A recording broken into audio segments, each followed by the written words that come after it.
of stories,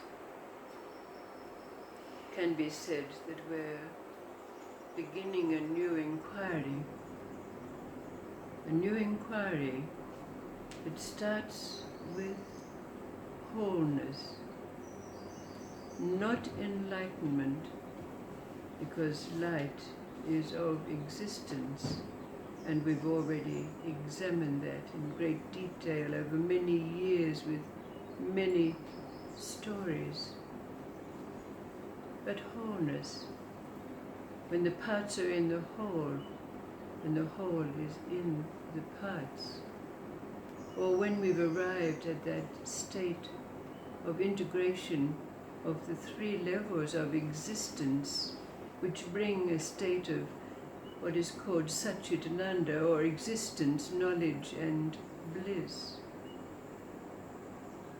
And it begins with wholeness, and the inquiry itself is into now what happens when existence and non-existence meet. According to the Zen and Zen Buddhists and Buddhists, it's the merging of heaven and earth, but we can call it the merging of permanency and impermanency.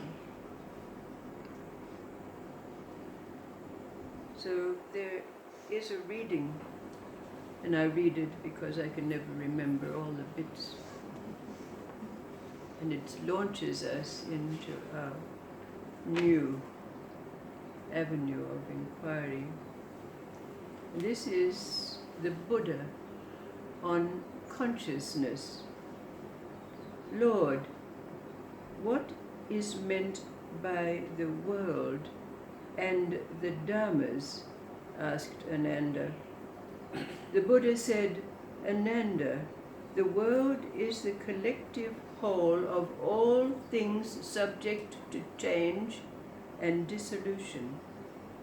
All Dhammas are contained in the 18 realms, the 6 sense organs, the 6 sense objects, and the 6 sense consciousnesses. The 6 sense organs, as you know, are eye consciousness, ear consciousness, nose consciousness, tongue consciousness, body consciousness, and mind consciousness. The 6 sense objects are form, sound, smell, taste, touch, and objects of mind.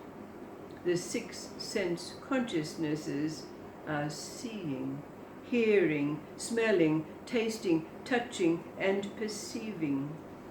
There are no Dhammas apart from the 18 realms. All 18 realms are subject to birth and death, to change and dissolution. That is why I have said that the world is the collective whole of all things which possess the nature of change and dissolution. Ananda then asked, Lord, you have often said that all Dhammas are empty. What is meant by that? The Buddha said, Ananda, I have said that all Dhammas are empty because all Dhammas are without a separate self. None of the 6 sense organs, 6 sense objects, or 6 sense consciousnesses possess a separate individual self.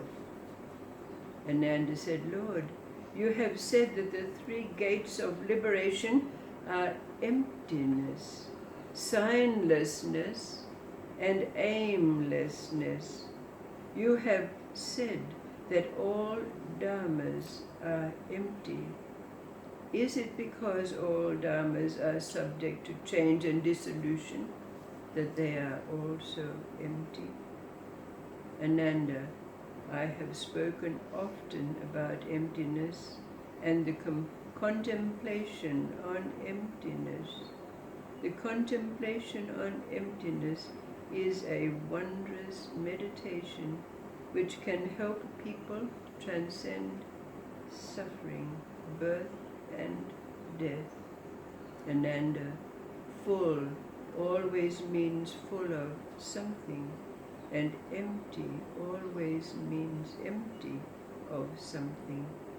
The words full and empty have no meaning on their own. Please, Lord, could you explain that more? Consider this, said Buddha. Empty is always empty of something, such as empty of markets, buffaloes, villages, and bhikkhus. We can say that emptiness is something which exists independently. Fullness is the same. Full is always full of something, such as full of markets, buffaloes, villages, or bhikkhus.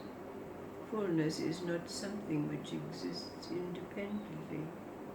At the present moment, we can say that the Dharma hall is empty of markets, buffaloes, and villages. As for all dharmas, if we say that all dharmas are full, what are they full of? If we say that all dharmas are empty, what are they empty of? Because the emptiness of all dharmas refers to the fact that all dharmas are empty of a permanent and unchanging self. That is the meaning of emptiness of all dharmas. You know that all dharmas are subject to change and dissolution. Because of that, they cannot be said to possess a separate, independent self. Because empty means empty of self.